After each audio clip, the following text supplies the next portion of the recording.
Senhoras e senhores, muito bom dia. Muito bom dia. Muito bem-vindos ao Auditório Gilda Nunes, sede do Conselho Regional de Administração do Rio de Janeiro, neste dia 5 de julho de 2012, para mais um 14º EPROCAD, Encontro de Professores e Coordenadores de Curso de Administração do Rio de Janeiro. Evento este que tem o apoio da ANGRAD, Associação Nacional dos Cursos de Graduação em Administração, do CFA, Conselho Federal de Administração, e do INEP-MEC. Muito bem-vindos também aos internautas que nos acompanham ao vivo pela Web Rádio CRA e pela Web TV CRA, nesse instante, em todo o Brasil. O tema deste 14º EPROCAD é o ENAD 2012, o Exame Nacional de Desempenho dos Estudantes de administração em especial e profissionais da área de gestão tecnológica, que realizam neste ano de 2012 o seu exame de desempenho. Para a abertura deste evento, convido o presidente do Conselho Regional de Administração do Rio de Janeiro, administrador Wagner Siqueira. Muito bom dia. As referências, as personalidades, pessoas que vão nos brindar com as palestras, fará o Leonardo depois devidamente. A gente já entra num clima mais informal. Convidado para fazer essa abertura, convidado mesmo, né? E queria dar a essa abertura um tom efetivamente informal. A surpresa, né? A fecundidade do inesperado é capaz de surpreender, né? O mais denso e especialista e analista. Como não sou nada disso, estou surpreendido, porque vamos declarar apenas uma abertura. Mas eu gostaria de fazer uma reflexão quando vejo. Ele fala, ENAD, novembro agora, de 3 em 3 anos, um dos cursos, certamente o curso de maior contingente hoje de nível superior. A importância disso, eu fiquei pensando no processo democrático, substrato, que está no pano de fundo na reunião de hoje conosco aqui todos. Quando a gente vê o processo da boa prática da democracia, a gente vê que há instituições, duas variáveis básicas, instituições e costumes. Onde as instituições e os costumes funcionam adequadamente, estão estabelecidas as bases fundamentais para a consolidação democrática. Sociedades democráticas têm boas instituições e têm bons costumes. Atrás, ou dando concretude, dando realidade às instituições e os costumes, estão certamente a educação e a gestão. Até poderíamos dizer que melhor índice de desenvolvimento econômico até do que o índice de desenvolvimento humano, né, ou produto bruto, ou renda per capita, talvez seja o grau em que uma sociedade atribua de importância, a relevância que essa sociedade atribua à educação e à gestão. Todas as sociedades que estão realmente consolidadas no seu processo democrático, com justiça social, com democracia estável, né? com relações de equitatividade, de ascensão social, certamente são sociedades que têm boas instituições e bons costumes. A sociedade e a educação e a gestão dando concretude a essas instituições e costumes. Há sociedades que têm bons costumes, mas têm péssimas instituições. Mas os bons costumes são capazes de sustentar as péssimas, ou as inadequadas, ou as disfuncionais, ou as não tão bem desenvolvidas instituições. Há outras sociedades, poderíamos dar exemplo aqui, mas não seria o caso, há outras sociedades que têm bons costumes. Eu falei bons costumes, péssimos costumes, boas instituições. A sociedade que tem más instituições e bons costumes. E as boas instituições corrigem, acertam, adequam os maus costumes.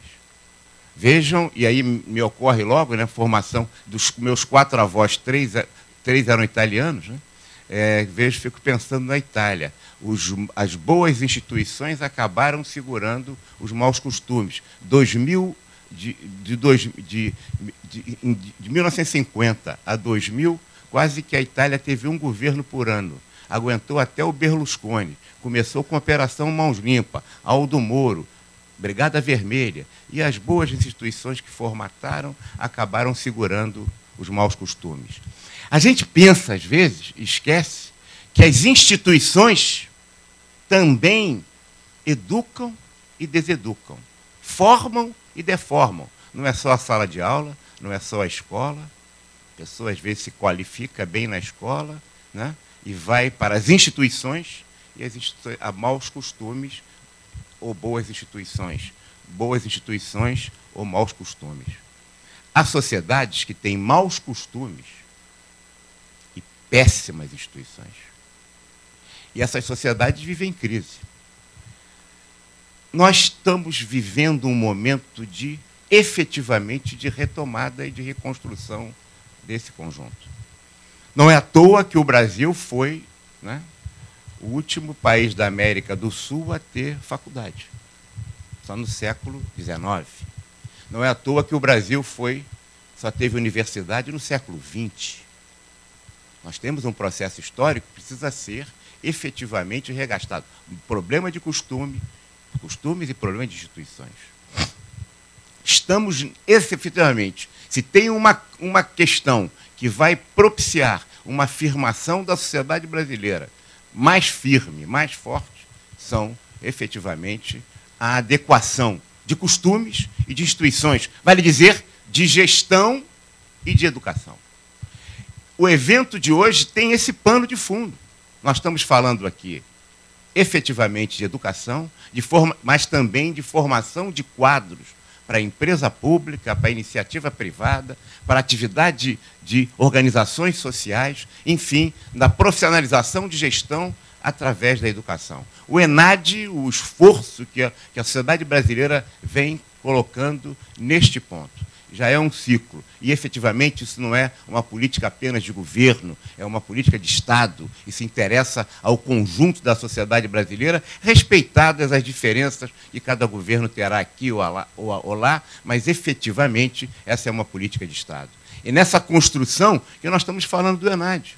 A importância do ENAD, as suas dificuldades, os seus obstáculos, as suas questões que perpassam isso, de tal maneira que essa concretização do processo educacional, na formação de quadro de gestão, através do sistema de ensino universitário, se torne efetivamente mais funcional. E não como se repete muitas vezes, processos institucionais que, aqui ou ali, por sofrerem desvios, por sofrerem deformações, acabam formando um jogo de faz de conta. E aí a sociedade brasileira, que é pródiga em dicotomizar o dizer e o fazer, a teoria esposada, né? Hoje tem que falar sempre, né, de teóricos estrangeiros, né? Teoria esposada e teoria de uso. Eu prefiro o Anísio Teixeira, os valores proclamados e os valores reais. Né? Já falou isso tão antes, né? Hoje, né? Agora virou, sabe, professora Maísa, teoria esposada, teoria de uso. Bom, então, é nesse contexto que eu acho que eu gostaria de compartilhar um pouco com os colegas aqui, dizer da nossa alegria nesse novo EPROCAD, agora com um foco específico num processo que a sociedade brasileira, através do Ministério da Educação, tem realizado de forma contínua, numa direção do seu aperfeiçoamento e na busca, que é a ligação, a conexão, a sinergia entre aqueles que têm a responsabilidade no aparelho do Estado e aqueles que estão na militância nas salas de aula, possam compartilhar esta melhoria. Muito obrigado e é um prazer estar aqui com todos. Muito obrigado.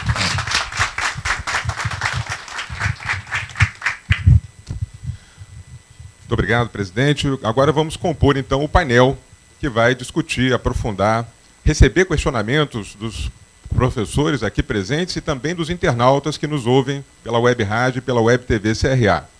Para compor e presidir o painel, convido inicialmente o professor administrador Carlos Roberto Fernandes de Araújo, vice-presidente do Conselho Regional de Administração e diretor regional da Angrade, Rio de Janeiro.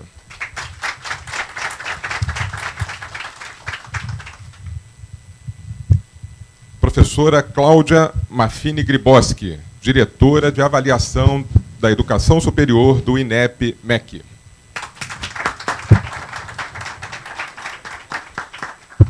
Professor administrador Mauro Crois, presidente da ANGRAD, Associação Nacional dos Cursos de Graduação em Administração. Professor administrador Rui Otávio Bernardo de Andrade, conselheiro federal pelo CRA do Rio de Janeiro e presidente do Conselho Consultivo da ANGRAD. Com a palavra, professor Carlos Roberto. Bom dia a todos. Administradores, administradoras, professores, coordenadores, dirigentes. É um momento único, esse momento que nós estamos atravessando no Conselho, com relação à vinda do INEP para esse encontro. É importantíssimo, né? Nós hoje estamos no 14º EPROCAD, que é encontro de professores e coordenadores de cursos de graduação em administração. Esse encontro, vamos dizer assim, de uns 2 anos para cá, ele tem sido sempre, ou de um tempo para cá, não vou precisar o número de anos, ele sempre tem tido o apoio da ANGRAD, que é a Associação Nacional dos Cursos de Graduação em Administração. É claro que o ENAD é mais uma métrica de avaliação, é uma delas, mas é uma métrica bastante importante. Nós queremos colocar... Não teria outra, vamos dizer assim, não teríamos outro tema tão forte para esse 14º EPROCAD quanto falar de avaliação. E queria só colocar, primeiro, agradecer a Mauro e a Rui, são 2 companheiros que sempre que nós precisamos estão aqui conosco. Mas eu acho que nós temos que ressaltar a presença da diretora Cláudia Gribowski, porque eu sempre senti, professora, ontem nós conversamos sobre isso, um afastamento grande do MEC, né? O MEC está lá e nós estamos aqui. Isso é impossível. Essa aproximação é fundamental para que nós possamos discutir. Eu conheci Cláudia no ANGRAD em São Paulo, né? Depois tivemos a oportunidade de nos encontrar num seminário excelente que o INEP patrocinou, a coisa de, vamos dizer, menos de um mês mais ou menos, em Brasília, onde todos os gestores foram convidados. E, após a palestra da Cláudia, uma fila imensa se formou, né? E eu tive que furar a fila para fazer esse convite. E, honestamente, eu pensei até o final que a Cláudia não iria faltar, mas iria mandar alguém. Por quê? É um momento muito difícil para o INEP. O INEP está passando por esse momento. Por quê, gente? Por que isso também? Vamos pensar que nós estamos avaliando toda a área de gestão, nós não estamos avaliando só o curso de administração. E outra coisa, não estamos avaliando só o presencial, nós estamos avaliando a distância, nós estamos avaliando os cursos de graduação tecnológica. E se nós juntarmos a isso o direito, que está sendo avaliado junto, né, a área de comunicação e a área de psicologia, né, nós vamos verificar o seguinte: que massa de alunos nós temos. Eu acho que é maior, claro, se nós formos ver da área tecnológica, a área da saúde, esse é o maior contingente, né? Na minha instituição representa 60% quase da instituição. Então, vocês estão vendo o estrago que, se isso não for bem produzido, pode acontecer. E esse estrago, eu queria chamar a atenção, aí veja bem, quem vai falar não é o vice-presidente, nem o representante da ANGRAD, é o professor, que eu ainda sou, é o coordenador, é o diretor de curso, né? Eu quero colocar o seguinte: essa avaliação, nós temos que trabalhar uma grande mudança de cultura. Essa mudança de cultura, ela não está somente no aluno. O aluno nós temos que conquistar, porque nós sabemos, não é, que essa nota, ela não sai lá no diploma dele. Ela, sim, aqueles que estão inscritos, eles não poderão, né, se diplomar. Eles terão que, em algum momento, fazer o ENAD. Mas a avaliação, algumas pessoas, eu também sempre pensei nisso, né, ela não pode também ser vista como uma coisa punitiva. Né? Não é essa a ideia de punir só. Né? Senão eu fiz o seguinte, olha, você tem que fazer, porque senão a sua nota vai aparecer. A ideia é conquistar. Então, primeiro nós temos que trabalhar os nossos alunos. Mas, colegas, temos que trabalhar mais os nossos professores, por incrível que pareça. Por incrível que pareça. Os professores, é claro que nós temos exceções, eles continuam resistindo. Eles falam que um aluno tem que aprender a aprender, mas ele se esquece que ele também tem que aprender a aprender. Né? Nós não podemos trabalhar ainda aquele modelo antigo de didática, né? Porque se nós trabalharmos daquele modelo antigo de didática, nós não vamos chegar a lugar nenhum. E alguns colegas confundem autonomia didática, autonomia de sala de aula, como soberania. E soberano ninguém é. Eu vejo alguns colegas dizendo para mim o seguinte, quando eu fecho a porta, quando ele fecha a porta, ele apenas... por que o aluno não pode ser chamado de cliente do professor? Ele não pode ser chamado de cliente porque o cliente pressupõe igualdade de condições. Discute no mesmo nível. Ele pode chegar lá a discutir. Pressupõe-se o quê? Com o professor nós temos a hierarquia do saber. Mas a hierarquia do saber, ela tem que ser atualizada. Nós não podemos ficar trabalhando... Quantos docentes fizeram algum preparatório para elaborar questões de prova?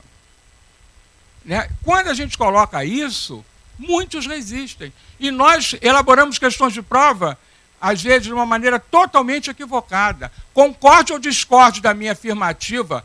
Concorde. E se o aluno discordar e argumentar corretamente? E se ele concordar e argumentar corretamente? Aí você parte da premissa que a resposta já é discordo. Por isso, por isso, por isso. E concordo por isso, por isso. O que está acontecendo? Quando nós vamos avaliar as provas do ENAD, nós ficamos assustados. Porque também, a grande verdade é que a maioria dos colegas que estão aqui, eu vejo um colega ali da Fundação Getúlio Vargas, eu já fico feliz, né? Mas a gente não vê tantos colegas de federais, né, de instituições de nicho. Sabe por quê? Porque ele já recebe um aluno A. Ele só tem um cuidado de não estragar. Se ele não estragar, já está bom. Esse aluno. Eu acho que nós que trabalhamos com o aluno C e o aluno D+, que é esse aluno que já está ingressando também, nós temos um valor muito maior. Um valor social muito maior. Porque se nós pegamos esse aluno D+, e conseguimos que ele vá a C ou vá a B, isso é um mérito muito grande da instituição. Nós temos que pensar o seguinte, nós, professores, temos que parar para verificar o seguinte, eu estou avaliando corretamente? Ou eu passo um trabalho, né, esse trabalho, por quê? Porque eu não quero, não me interessa corrigir 40, 60 provas. Né? Por outro lado, a gente sabe que os professores também, dificilmente eles conseguem ficar só numa instituição. Eles trabalham em várias instituições, isso é um desgaste muito grande, porque pega a turma de 60, 80, 100 alunos em alguns locais. Né? E aí, também, como trabalhar a qualidade nisso?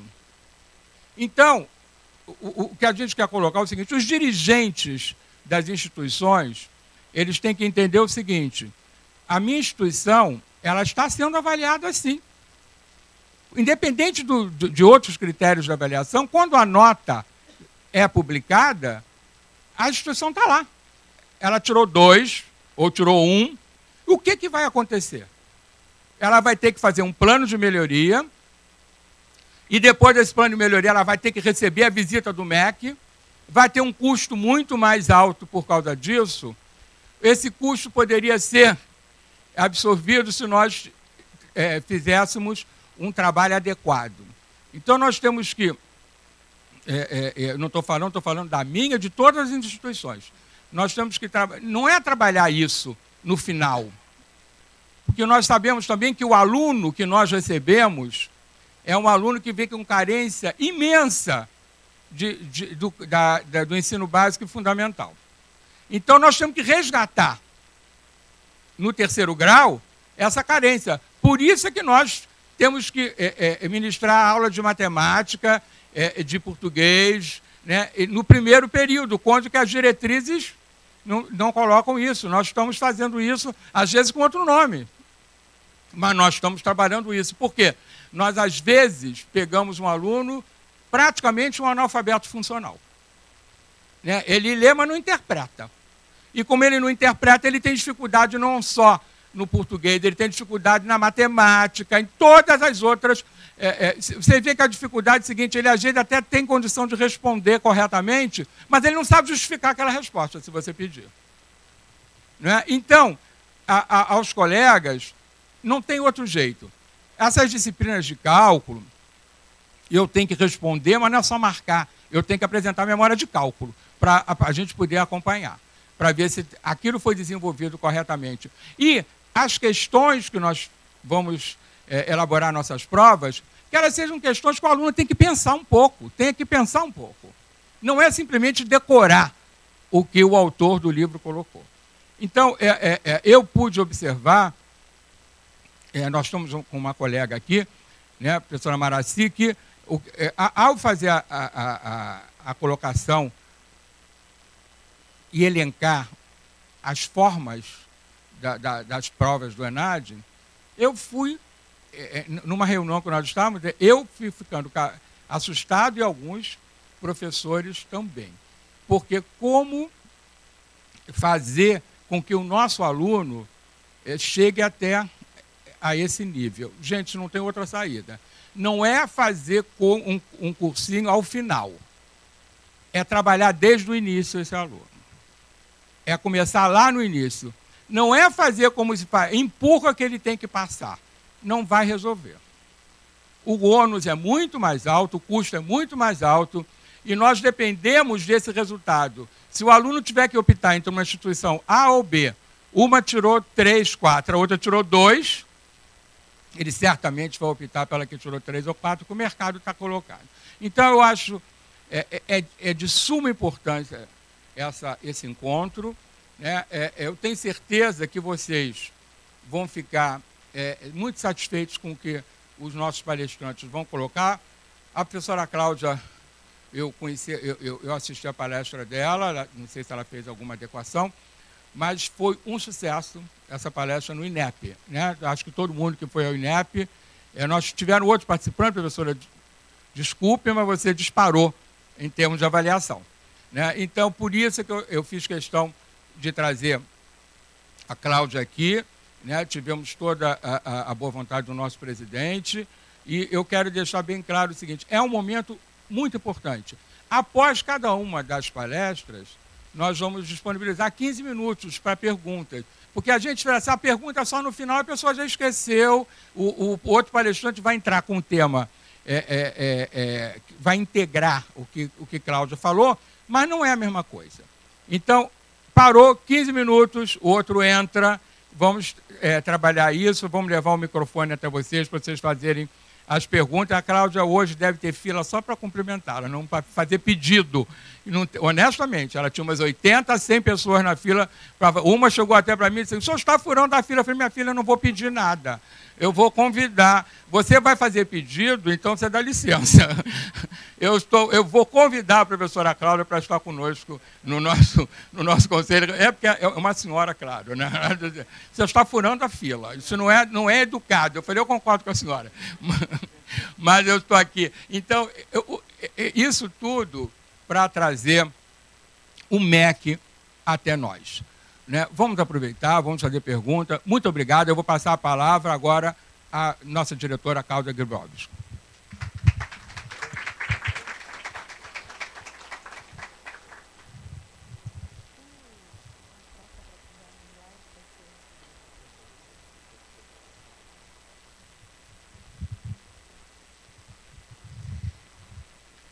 Bom dia.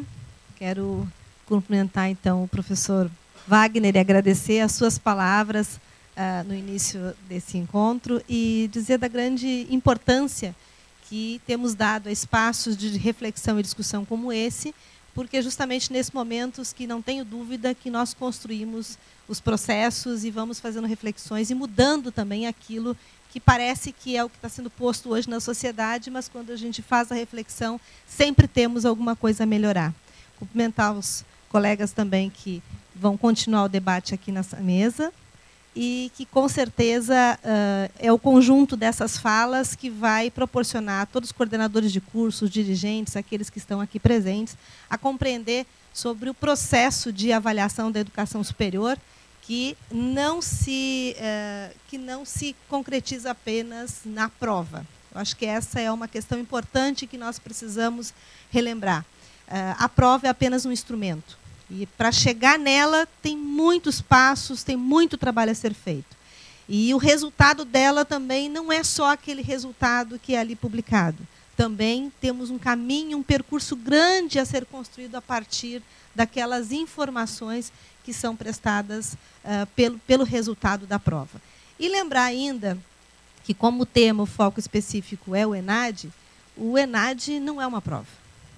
A própria construção dos sinais sempre alertou que o ENAD ele é composto de uma prova, de questionário do estudante, de questionário de percepção da prova que o estudante completa após a realização daquele instrumento, e o questionário do coordenador do curso, o que reflete a importância e o papel do coordenador. Por que será que, na construção dos sinais, já se pensou da importância do coordenador do curso preencher um questionário? Qual é a contribuição desse questionário para esse instrumento da prova, se não conhecer qual é o percurso que está acontecendo naquele curso de graduação? Então, esse olhar é que eu tenho colocado, eu acho que para todas as pessoas nas falas, a gente tem trazido do INEP, de situar o que é o ENAD e situá-lo não apenas como os sinais é o ENAD, que é outra questão importante. Sinais não é o ENAD. Os sinais, Sistema Nacional de Avaliação da Educação Superior, ele se traduz com outros elementos também, que aí vai a avaliação em loco. Nós temos aí também avaliação de curso e avaliação da instituição. Todos esses instrumentos eles têm que ser vistos na sua coletividade, no seu conjunto. Cada vez que se fala de um desses instrumentos isoladamente, nós com certeza estaremos pecando nesse processo, porque alguma coisa está falha. E aí essas atribuições, às vezes, mas o curso está sendo avaliado só pelo desempenho do estudante? Não. Se a gente olhar o conjunto todo desses instrumentos, os sinais ele representa, além dos instrumentos todos que são construídos coletivamente, ele representa um grau muito grande de participação. Bom, essa participação é o que o INEP tem se debruçado a qualificar. Como é que se dá essa participação da elaboração dos instrumentos, a participação docente das instituições nesse processo de implementação dos sinais? E aí eu sempre digo que no INEP nós somos NADAIS, na Diretoria de Avaliação da Educação Superior, que é responsável pela implementação das ações da avaliação da educação superior. Nosso corpo técnico não é muito grande. Somos cerca de 20 pessoas para fazer todo o trabalho da avaliação. Mas, na verdade, nós trabalhamos anualmente com cerca de 5.000 docentes da educação superior. Quando o professor aqui falou, no início da abertura, que fala da importância da gente fazer esse percurso das boas atitudes, dos bons costumes e das boas instituições e das más instituições, não se quer aqui jogar, lançar um resultado que diga essa é a má instituição e essa é a boa instituição. Mas poder revelar justamente esse conjunto de bons costumes que estão nessas práticas avaliativas. Então, nos sinais, quando a gente fala em implementar os sinais, é rever a todo momento esses instrumentos de avaliação, aprimorar os instrumentos e procedimentos de avaliação. E aí depois eu vou apresentar alguns marcos que a gente tem trabalhado, mostrando como, o movimento que foi feito dos instrumentos até agora.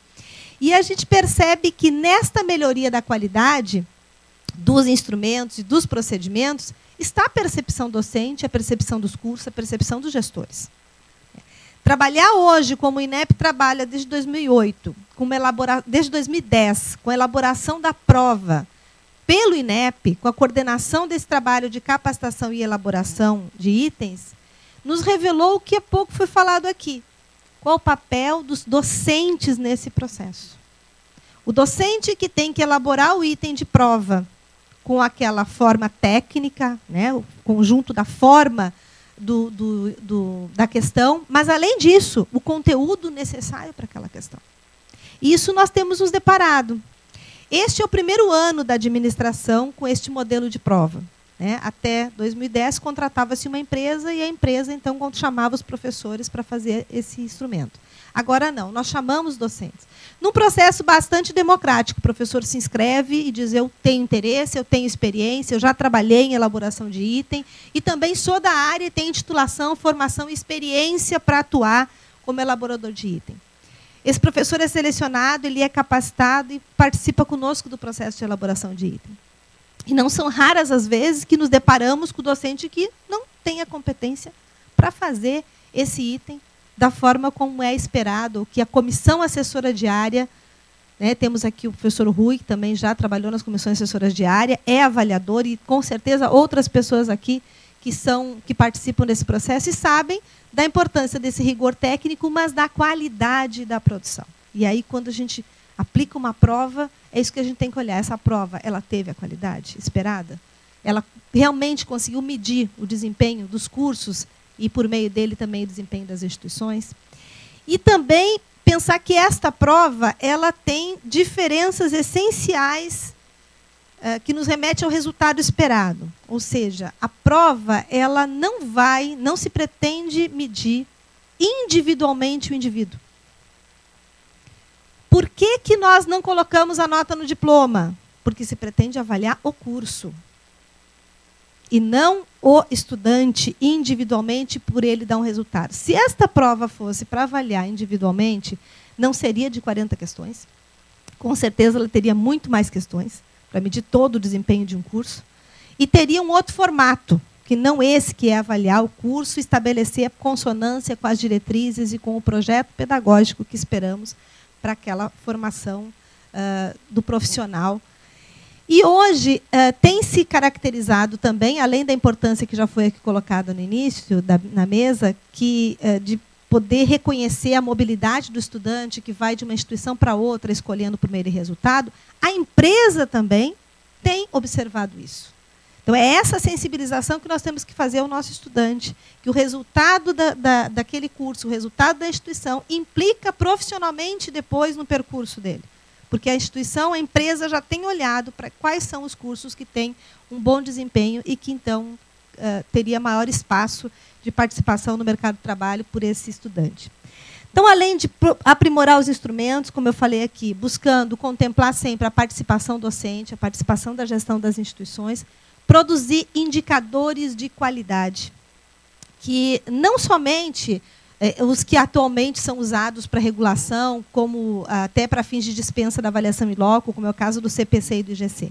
Mas o INEP tem se debruçado muito a produção de indicadores de qualidade que servem de orientação, né, da qualidade dos cursos.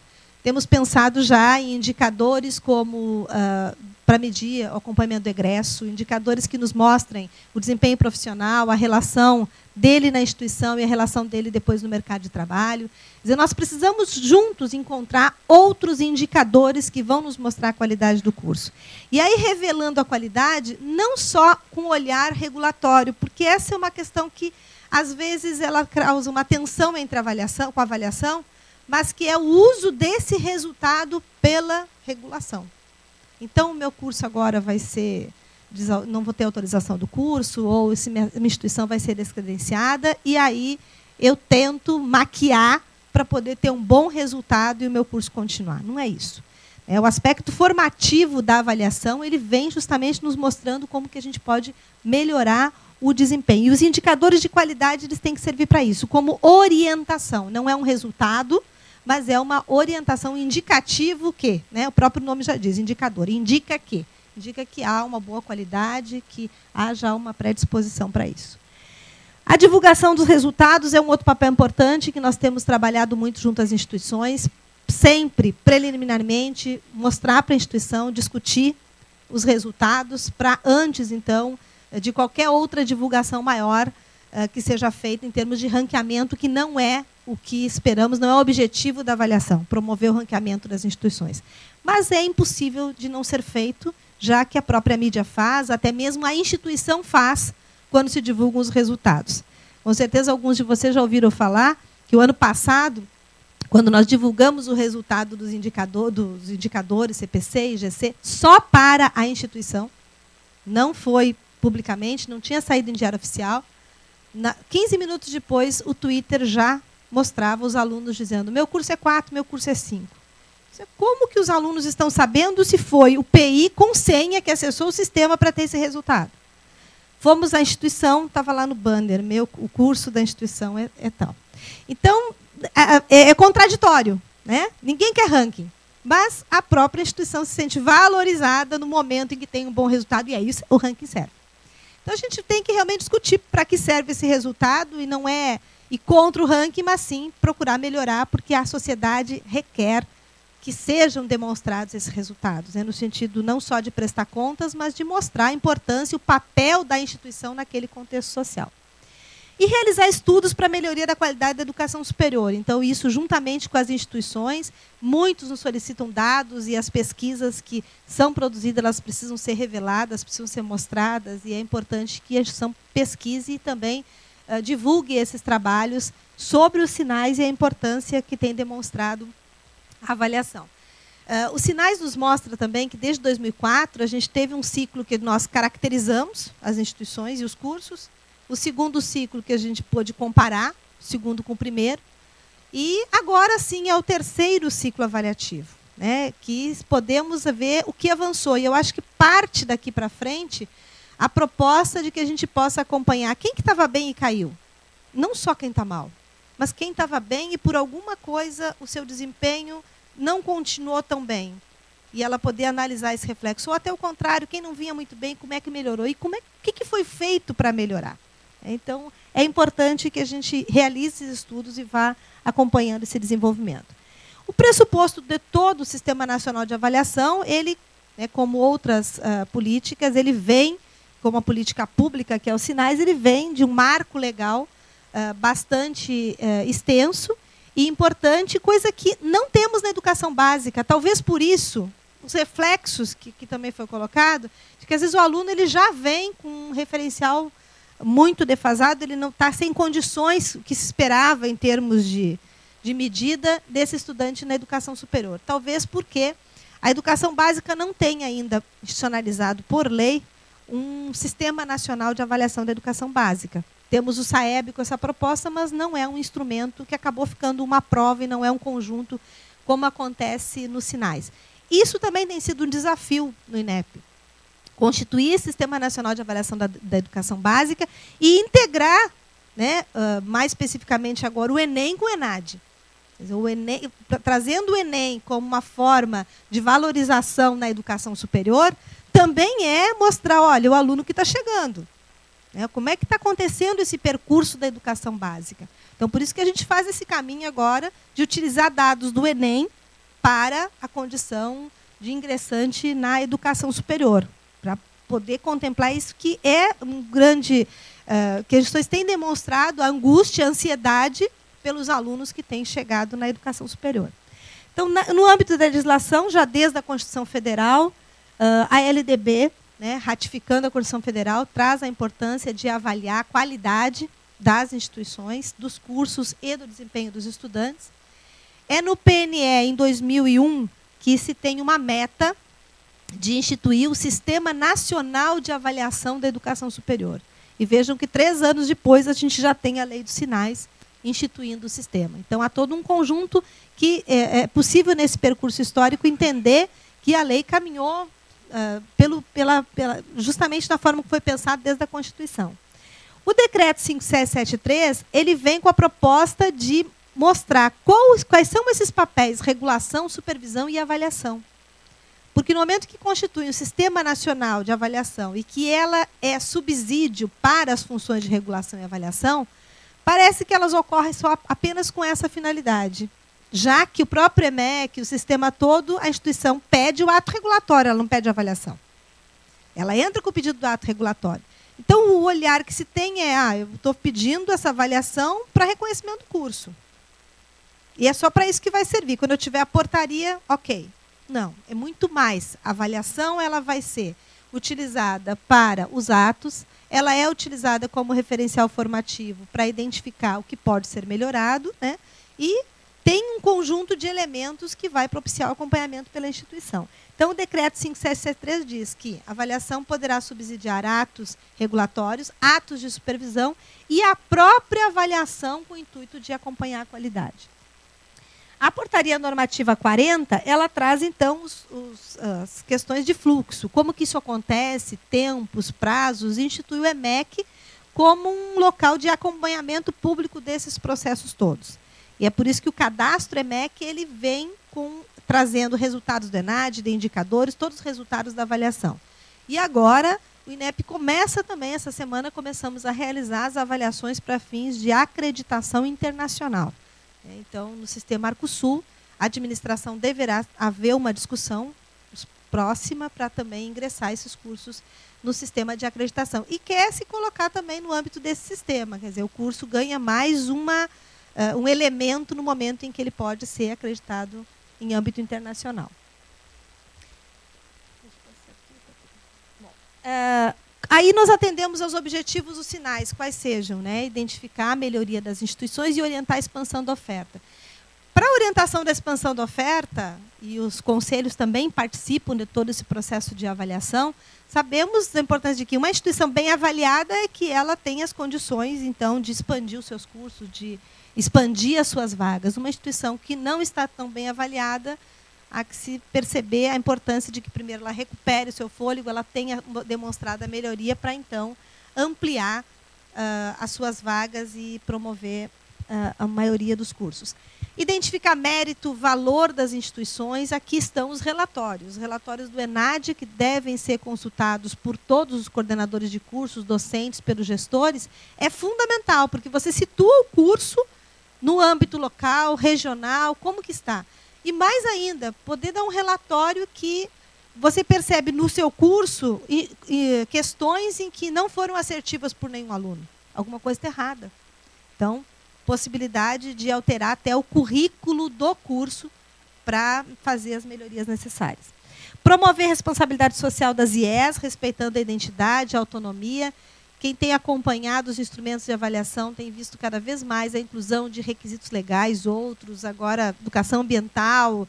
Quer dizer, os avaliadores têm ampliado as suas potencialidades de trabalho para não só o aspecto regulatório, o que é indispensável e necessário que tenha no curso, mas também para outras dimensões de que é agregado àquele curso na hora de promover aquela avaliação. E principalmente com um instrumento que também passou por diferentes estágios. Nós já tivemos instrumento avaliativo da avaliação em loco, que era muito amplo, e o avaliador ali dizia potencialidades e fragilidades. A depender da visão de cada avaliador, aquilo era uma fragilidade, ou poderia ser caracterizado uma potencialidade. Nessa nova função do instrumento, foi pensado, então, logo na sequência, um instrumento mais fechado. Aí ele quase era um checklist. Tem ou não tem? E não tinha como o avaliador colocar o seu olhar, como ele fazia anteriormente. Agora não, a nossa proposta de instrumento de avaliação agora é o projeto pedagógico, todo momento subsidiando aquela avaliação, e com a proposta de que o avaliador, cada dimensão, ele pode expressar a sua opinião, tenha o caráter formativo, não no sentido de dar o resultado, mas de opinar sobre aquele projeto, afinal, ele é um especialista, ele é uma pessoa que conhece do que está falando, porque ele é titulado na área e também atua naquele curso que está sendo avaliado. Essa concepção, então, de avaliação, como aprendizagem formativa, processual, emancipatória. Esses requisitos são indispensáveis para que se tenha o olhar do resultado da avaliação, seja o ENAD, seja a avaliação de curso, todas as avaliações e indicadores que são produzidos no âmbito dos sinais. considerar essa avaliação como um diagnóstico para provocar a instituição a melhoria dessas ações.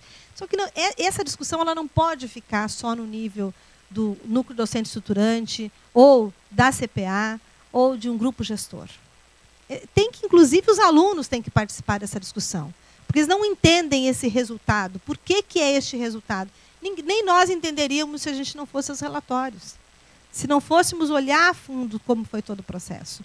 Então, o estudante ele não entende, às vezes ele usa o ENAD para justificar as suas ações perante a instituição, para revelar uma rebeldia diante de outros processos na instituição e acaba desvirtuando o processo avaliativo em razão de outras questões que se espera com o ENAD como um instrumento de avaliação de larga escala e que pretende medir a qualidade do curso.